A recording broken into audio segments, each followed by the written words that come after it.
Nobody remembered when Lena Osei arrived on Palak Station. That was the point. Humans came in batches, assigned like spare parts to wherever the Draymari Empire needed cheap hands and quiet obedience. 11 humans had been sent to Palax 2 years ago. Most of them ended up cleaning corridors or hauling cargo crates in the lower decks. Lena got the records office. It was considered the most boring assignment on the station, and the Draymari who ran the department did not even bother to learn her name for the first 3 months. Palak Station was not a warship or a colony. It was the bureaucratic heart of the empire. Every trade agreement, resource shipment, tax ledger, and cargo manifest for over 200 star systems passed through its data networks at some point. The station orbited a dead moon in a quiet system, deliberately placed far from anything interesting. The Draymari liked their paperwork undisturbed. Lena's job was simple. Documents came in. She organized them. She filed them into the correct archive clusters according to Draymari protocol.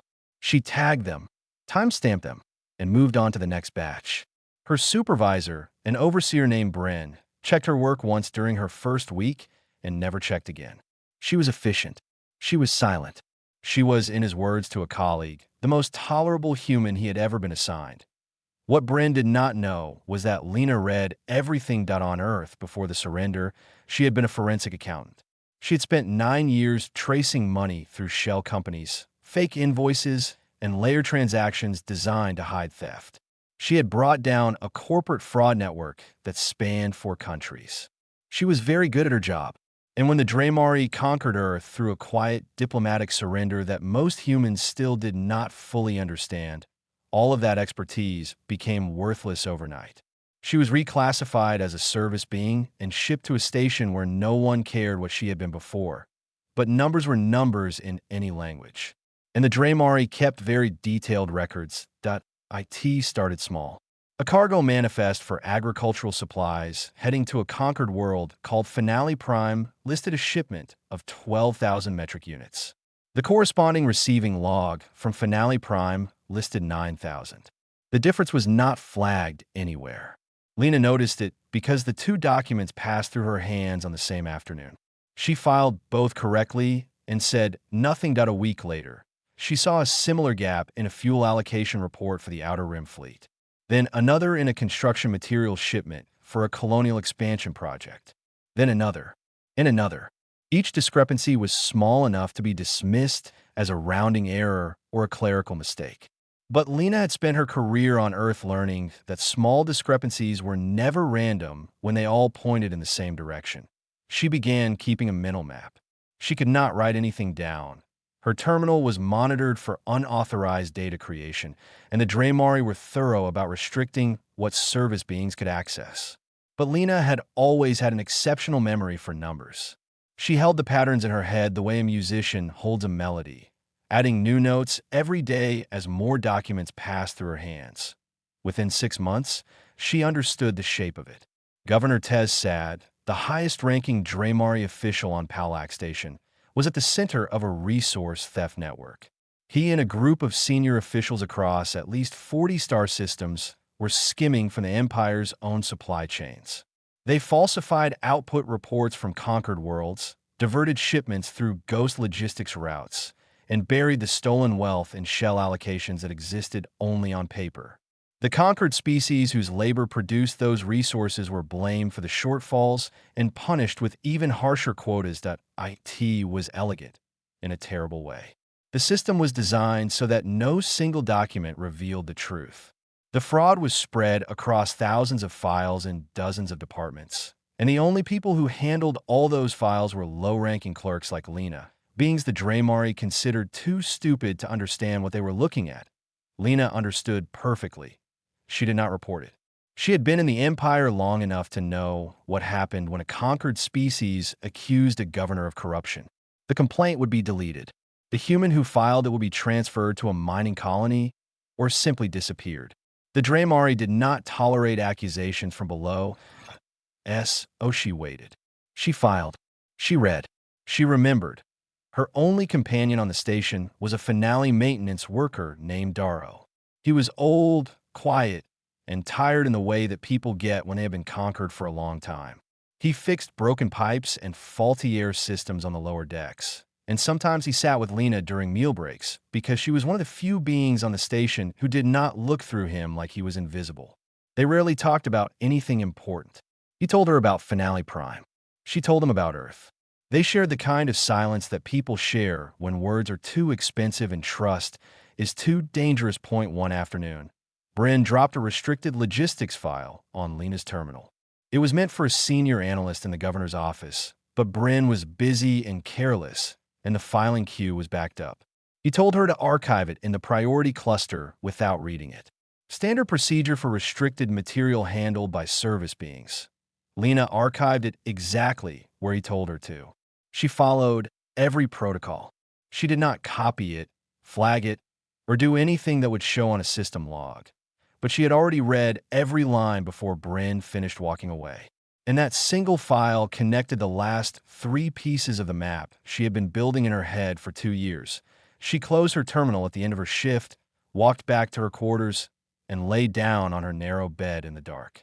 She now knew everything. The names, the systems, the amounts, the methods. The entire architecture of the fraud was clear in her mind like a blueprint. The question was no longer what they were doing. The question was how to bring it down without anyone ever knowing it was her. The beauty of Draymari bureaucracy was that it trusted itself completely. Every filing protocol, every archive structure, every classification system had been designed by Draymari minds for Draymari purposes, and in 2,000 years of imperial administration, no one had ever considered the possibility that the system's greatest vulnerability was the people it considered least important. Lena began her work on a quiet morning when the records office was half empty. 2 Draymari analysts were on rotation leave, and Bryn was attending a departmental briefing 3 levels up. She had approximately 4 hours of unsupervised access to the filing queue, which was exactly what she needed. She did not hack anything. She did not create false documents. She did not access restricted systems or override security protocols. What she did was far simpler and far more dangerous. She misfiled things, not randomly. Every document she moved went to a location that was technically correct under at least one interpretation of Draymari archival rules. The system had redundancies and overlapping categories. A fuel shipment report could be filed under logistics, resource allocation, fleet operations, or colonial supply, depending on which department generated it. Normally, clerks filed according to departmental origin. Lena began filing according to content type instead. Both methods were valid. Both were in the protocol manual. But the second method placed documents next to other documents they had never been near before. That a fuel diversion report from the Outer Rim fleet ended up in the same archive cluster as a colonial resource quota from Finale Prime. A ghost logistics route buried in a shipping manifest now sat beside the official trade summary it contradicted. Financial allocation records that had been carefully separated across 6 different departments were suddenly neighbors in the same content type category. Each individual filing decision was defensible.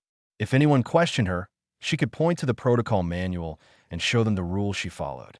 But the cumulative effect was devastating. The evidence of fraud that had been invisible because it was scattered across thousands of separate locations was now concentrated. Anyone conducting a routine review of those archive clusters would see the contradictions immediately. Lena worked through her shift with the same quiet efficiency she always showed. She processed documents at her normal speed. She took her meal break at the usual time. She exchanged a polite nod with a Draymari security officer in the corridor, and he did not even register her face. She was background noise. She was furniture that moved. Over the next 3 weeks, she repeated this process across every archive cluster she had access to. She could not reach the restricted files directly, but she did not need to. The restricted files were the conclusions.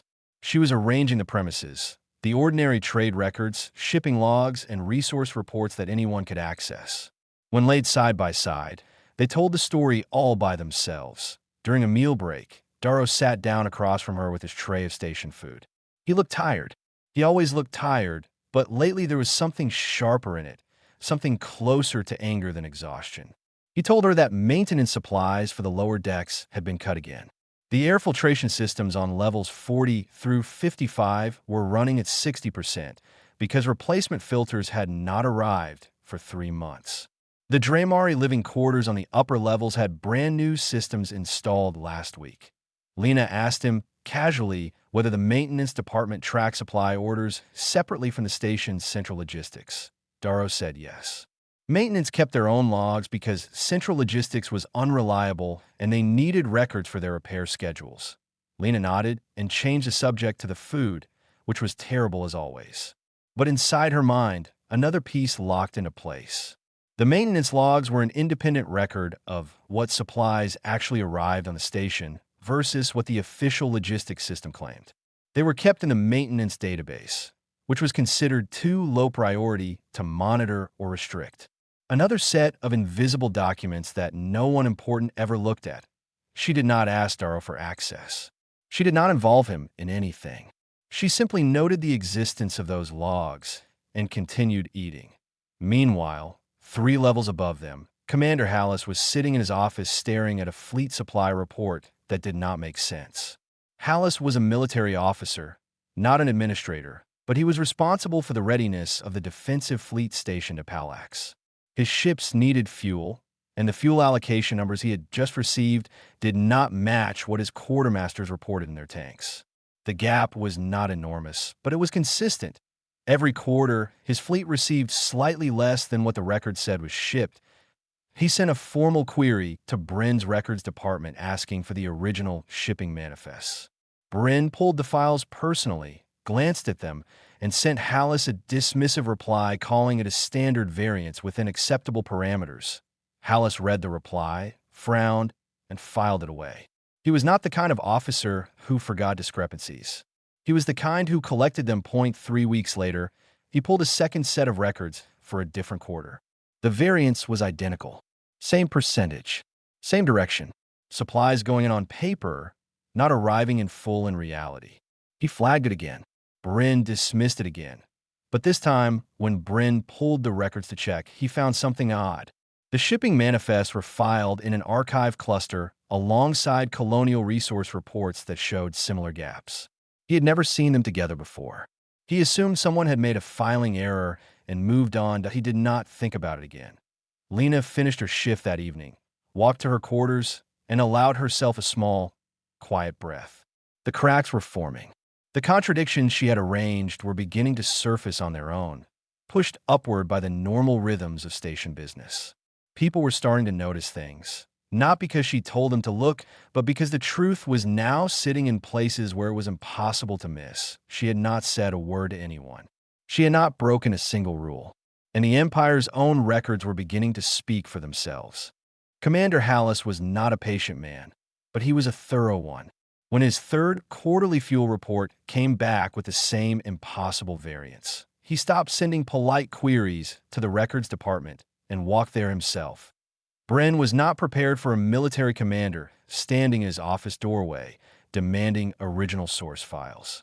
He was even less prepared when Hallis told him he wanted access to the full logistics chain, every manifest, every shipping confirmation, every receiving log from the Palax fuel depot going back 18 months.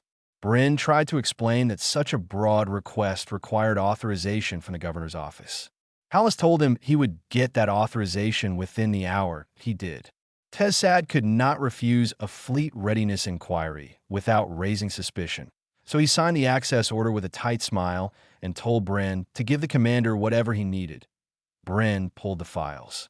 He sat in his office that evening and reviewed them before handing them over, because Bryn was careful about his department's reputation, and he wanted to make sure nothing embarrassing went to a military officer. What he found made his stomach turn cold. The files were all correctly filed. Every document was in its proper location according to standard Draymari archival protocol. But the documents themselves were devastating. Shipping manifests showed fuel quantities that did not match receiving confirmations. Receiving confirmations referenced transport vessels that did not appear in the station's docking logs. Allocation orders were signed by officials who, according to personnel records filed in the adjacent cluster, were stationed in entirely different systems on the dates in question. Bryn checked the filing history. Every document had been processed by low-level clerks, mostly service beings. The human in the records office had handled the majority of them. He pulled up Lena's work logs. Every single filing decision she had made was correct. He checked twice. He checked a third time. There was not a single protocol violation in 2 years of work. The problem was not the filing. The problem was what the files said when they were next to each other.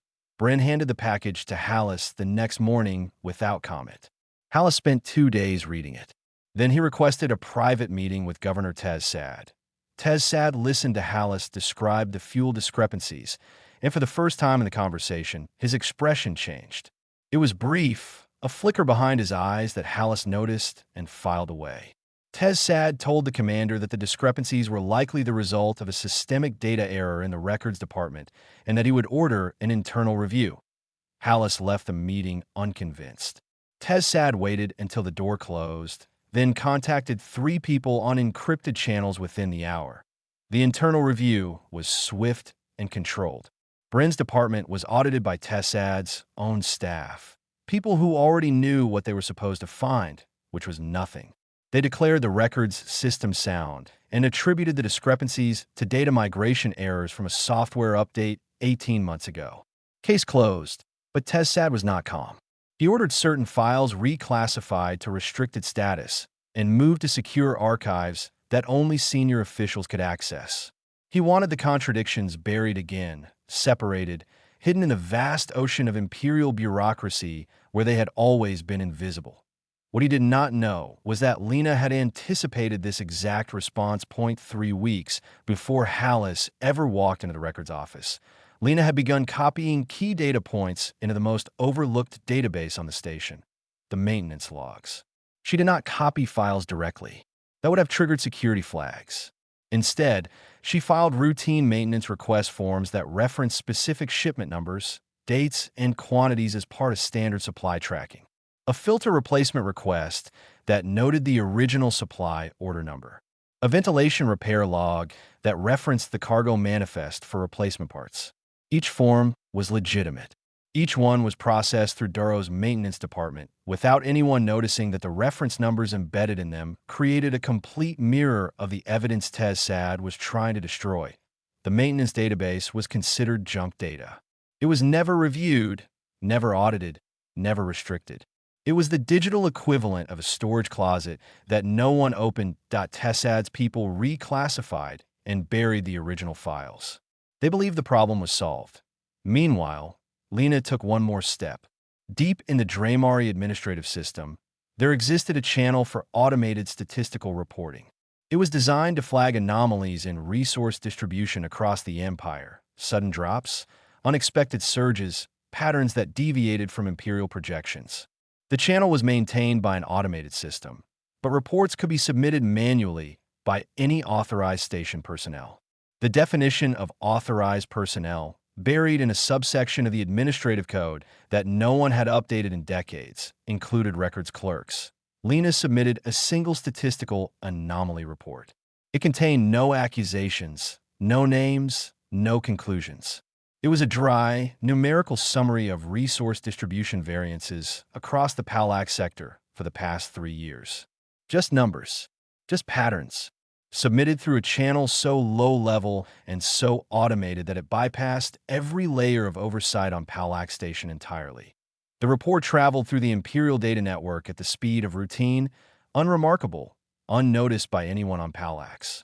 It landed in a queue on the capital world, processed by an automated system that flagged it based on the size of the variances.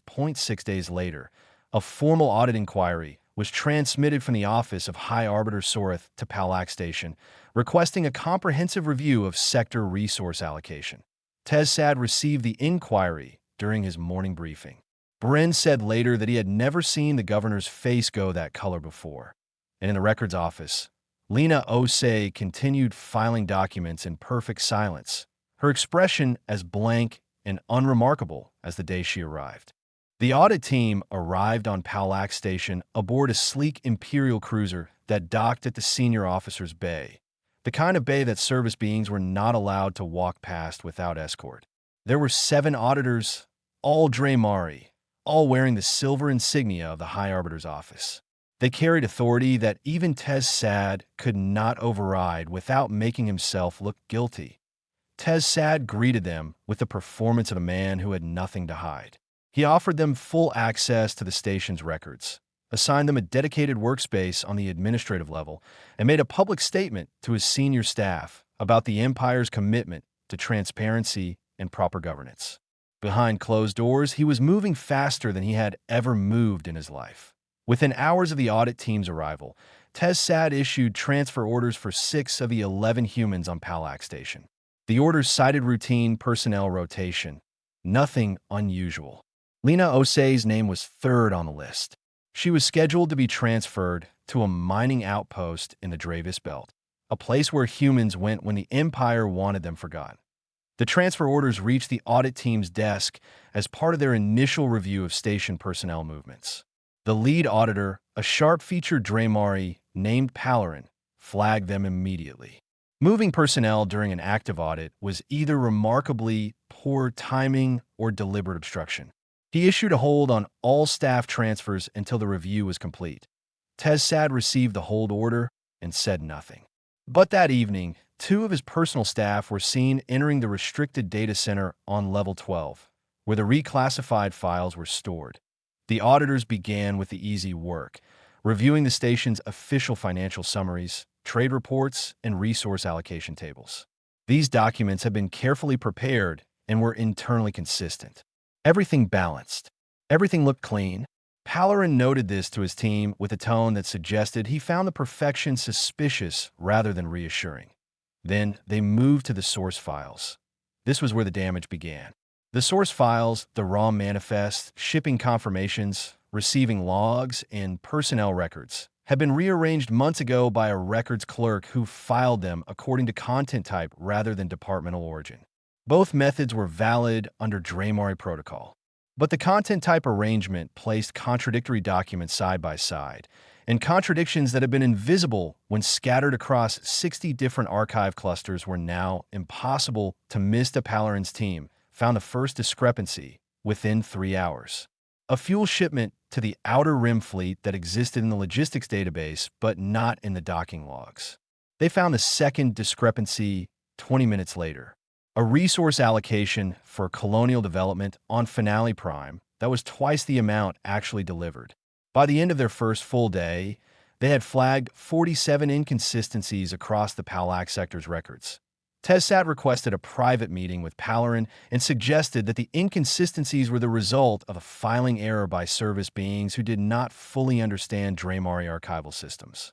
He pointed specifically at the human workers in the records department, noting that their species had only been part of the Empire for a few years and could not be expected to handle complex administrative tasks without making mistakes. Palarin listened politely. Then he asked Bryn to verify the filing work of every records clerk in the department. Bryn spent an entire day checking. He came back to Palarin with a conclusion that visibly frustrated him. The filing was perfect. Every document was in a location that was fully compliant with at least one valid interpretation of Draymari archival protocol. The human clerk who had processed the majority of the files had not made a single error. Hallis, who had been quietly monitoring the audit from his military office, requested a meeting with Palarin. He brought his own fuel discrepancy records, 3/4 of data showing consistent shortfalls between reported and actual fuel deliveries. He told the lead auditor that the records system was not the problem. The records were accurate. The problem was that what the records described was theft. Palarin expanded the audit scope to include connected star systems that on the 4th day, Lena was called for a routine interview. Every records department employee was being questioned as part of standard procedure. She sat in a plain chair across from a junior auditor who clearly considered the interview a formality. He asked her about her duties, her filing methods, and her understanding of Draymari archival protocol. Lena answered every question in simple, direct language. Yes, she processed trade documents and shipping manifests. Yes, she filed according to standard protocol. Yes, she understood the classification system. She volunteered nothing beyond what was asked. Her voice was steady. Her expression was neutral. She looked exactly like what the Draymari believed she was, a low-level service being doing a job she barely understood. Then the auditor asked her a general question about how the archive clusters were organized. It was a throwaway question, something to fill time before ending the interview. Lena explained the dual filing methodology, the departmental origin method and the content type method. She described how both were valid under current protocol and how they produced different arrangements of the same documents. She explained it clearly, simply, the way someone explains directions to a stranger. The auditor thanked her and ended the interview. That night, following standard audit procedure, he re-examined several archive clusters using the content type arrangement Lena had described. He was being thorough, nothing more. But the arrangement led him through a chain of documents that connected the Palax fuel discrepancies to a network of shell allocations spread across 40 systems. He brought his findings to Palarin the next morning. Palarin stared at the data for a long time, then reached for his encrypted communication terminal and contacted the Capitol directly. The audit had just become an imperial investigation. Palax Station had never been locked down before. In 200 years of quiet bureaucratic service, it had never needed to be. But when the imperial investigation order came through from the capital, Draymari military vessels sealed every docking port within the hour. No ships in, no ships out. No data transmissions without authorization. The station that had always been the most boring place in the Empire was suddenly the most dangerous. Tezsad was placed under station arrest before midday. He did not resist. He stood in his office with two military officers at his door and said nothing while they removed his access credentials and sealed his personal terminal. His face showed the particular blankness of a man who had spent his entire career controlling everything around him and was now watching that control dissolve like smoke. The investigation expanded fast. Palarin's team had traced the shell allocation network from Palax to 41 connected systems.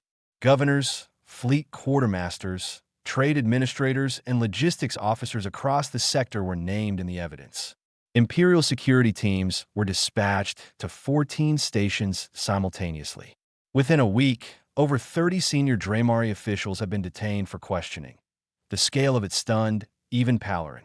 The stolen resources were enormous: fuel, construction materials, agricultural supplies, medical equipment, all diverted from conquered worlds that had been blamed for the shortfalls and punished with increased quotas.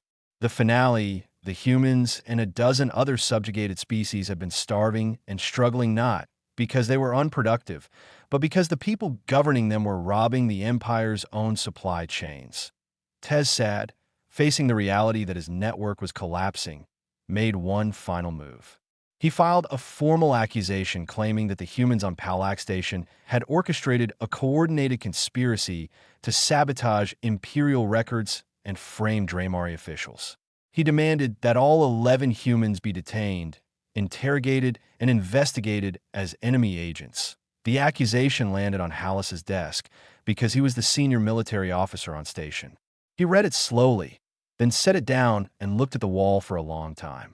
He thought about the quiet human clerk he had seen in the records office during his own investigation. The one who had never spoken out of turn, never filed a single document incorrectly, never done anything that could be called suspicious by any reasonable standard. Hallis denied the detention request. He wrote a formal response stating that the humans on Palax Station held no decision-making authority, had no access to restricted systems, and could not have created the financial structures described in the investigation. The fraud originated at the highest levels of Draymari administration. Blaming service beings was not a defense. It was an insult to the intelligence of the investigators. Tessad's accusation was noted and dismissed. 0.5 days later, High Arbiter Sorith arrived on Palax Station personally. She was tall even by Draymari standards, with a stillness about her that made the air in every room feel heavier. She had overseen imperial justice for 23 years and had a reputation for being absolutely without mercy when it came to corruption within the Empire's own ranks. She believed the Draymari were meant to rule, and she believed that ruling required integrity. Theft from the Empire was, in her view, worse than treason. Treason at least had the dignity of opposition. Theft was just greed wearing a uniform. Sorith reviewed the evidence for 2 full days without speaking to anyone. When she finally called a meeting with Palarin and his team, her first question was simple. How did this go undetected for so long? Palarin explained the structure of the fraud, how it was distributed across thousands of files in dozens of departments, how the people responsible control the oversight systems meant to catch exactly this kind of theft, and how the only personnel who handled all the relevant documents were low-ranking service beings who had no authority to question anything. Sora sat with that answer for a long moment. Then she asked how the contradictions had finally become visible. Palarin told her about the filing arrangement, how the content type classification had placed contradictory documents together. He told her about the automated anomaly report that had triggered the initial audit inquiry. He told her that both actions were fully within standard protocol and that no individual on the station had done anything outside the rules. Sorith asked who had filed the anomaly report. Palarin checked the system log. It was submitted by a records clerk, a human named Lena Osei. Sorith looked at the name for a moment, then moved on to the next item. That evening, Darrow found Lena in the small common area on the lower decks where the service beings took their meals. The station was buzzing with tension. Draymari officers walked the corridors with tight faces, and rumors about the investigation had filtered down to every level. Darrow sat across from Lena and looked at her for a long time, that he asked her, quietly, in the way that old and tired people ask questions when they already know the answer. "Did you do this?" Lena looked at him with the same calm expression she always wore. She told him that she filed documents where they belonged. She followed Draymari protocol. That was all she had ever done. Darrow studied her face. Then he nodded slowly, and something shifted in his eyes, something that might have been hope, or might have been fear, or might have been both at once. He did not ask again. The trials lasted 4 months.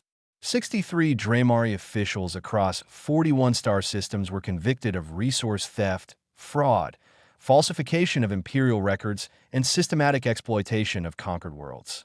Governor Tez Sad received the harshest sentence: permanent exile to a penal station on the edge of known space, stripped of rank, title, and every credit he had stolen. The others received varying degrees of the same fate. The Draymari did not execute their own for financial crimes, but they knew how to make a life feel like it had ended. The evidence was overwhelming and undeniable. Every piece of it came from the Empire's own records, filed correctly, stored properly, maintained according to standard Draymari protocol. There was no external interference, no foreign intelligence operation, no sabotage. The Empire had simply been robbed by its own people, and the proof had been sitting in its own archives the entire time, waiting for someone to arrange it where it could be seen. The political fallout was immediate and brutal. The Draymari public, who had been told for years that resource shortages in conquered territories were caused by the laziness and incompetence of subjugated species, learned that those shortages were manufactured by their own governors. The conquered worlds had been meeting their quotas. In many cases, they had been exceeding them. The excess was stolen before it reached the Empire's distribution network, and the conquered species were punished for gaps they never created. High Arbiter Sorith used the crisis to push through reforms that would have been politically impossible under normal circumstances. Independent oversight committees were established for resource distribution, staffed by personnel from outside the sectors they monitored. Conquered species were granted limited administrative rights for the first time in the Empire's history. Not full citizenship, not freedom, but the legal authority to file reports, access certain records, and participate in oversight processes that had previously been restricted to Draymari only. It was not justice. Lena knew that. It was a crack in a wall that had stood for 2,000 years. But cracks were where things started. The humans on Palak Station became briefly famous in the way that curiosities become famous. The Empire's media networks ran stories about the quiet alien workers who had been present during the biggest corruption scandal in modern Draymari history. None of the stories credited any human with anything significant. The narrative was about Draymari auditors and Draymari justice uncovering Draymari corruption. The humans were background. They were always background. Lena was offered a promotion. The new station administrator, a young Draymari named Fesic who had been brought in to replace Tessad's entire leadership structure, reviewed the record department, and was impressed by the human clerk's flawless work history. He offered her a senior analyst position with expanded access and a significant increase in her living allowance. Lena declined. She requested a transfer to a smaller station on the Outer Rim, a supply depot serving 3 agricultural colonies. The kind of place where nothing happened and no one paid attention. Fessick was confused, but approved the transfer without argument. Humans were strange. Everyone knew that on her last day on Palak Station, Lena was walking to the docking bay when she found Commander Hallis waiting in the corridor. He was standing with his arms folded, leaning against the wall in a way that looked casual but was not. He had clearly been waiting for her. He told her he had spent the last 2 weeks reviewing the records department's filing history. Not the content of the files, the filing patterns themselves. He had mapped every document she had processed, every archive cluster she had touched, every classification decision she had made over 2 years. And he had found something remarkable. Every single decision was correct. Every single decision was defensible. And the cumulative effect of those decisions was the precise arrangement of evidence that brought down the largest corruption network in the history of the Draymari Empire. He told her that the statistical probability of that arrangement happening by accident was essentially 0. Lena looked at him. She did not deny it. She did not confirm it. She asked him a question instead. She asked him what would have happened if a human service being had filed a formal corruption complaint against a Draymari governor 2 years ago. Hallis did not answer immediately. He did not need to. They both knew. The complaint would have been deleted. The human would have been transferred to a place where no one would hear from her again. The corruption would have continued for another decade or more, and the conquered species would have continued paying the price. Lena said that the only way to bring it down was to let the empire find its own rot. She could not tell them where to look. She could only make sure that when they did look, the truth was impossible to miss. Hallis stared at her for a long time. There was something in his expression that she had never seen a Draymari direct at a human before. It was not warmth. It was not gratitude. It was recognition. The simple, startled acknowledgement that the person standing in front of him had been the most dangerous individual on this station for 2 years, and no one. Not Tez Sad, not Bren, not Soreth, not Hallis himself, had seen it until it was already over. He stepped aside and let her pass. Lena walked to the docking bay, boarded a transport shuttle, and settled into a seat near the back. She carried a small bag and a data pad.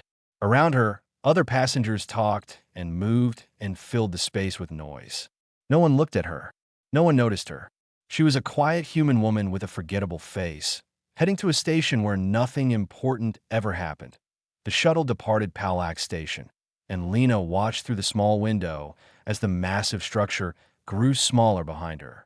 Somewhere inside it, the Draymari Empire was beginning the long, painful process of confronting what it had allowed itself to become.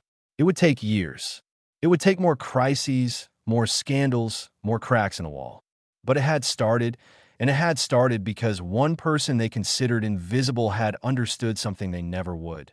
The most powerful thing in any system is not the person at the top. It is the person at the bottom who pays attention. Lena closed her eyes, leaned back at her seat, and disappeared into the crowd.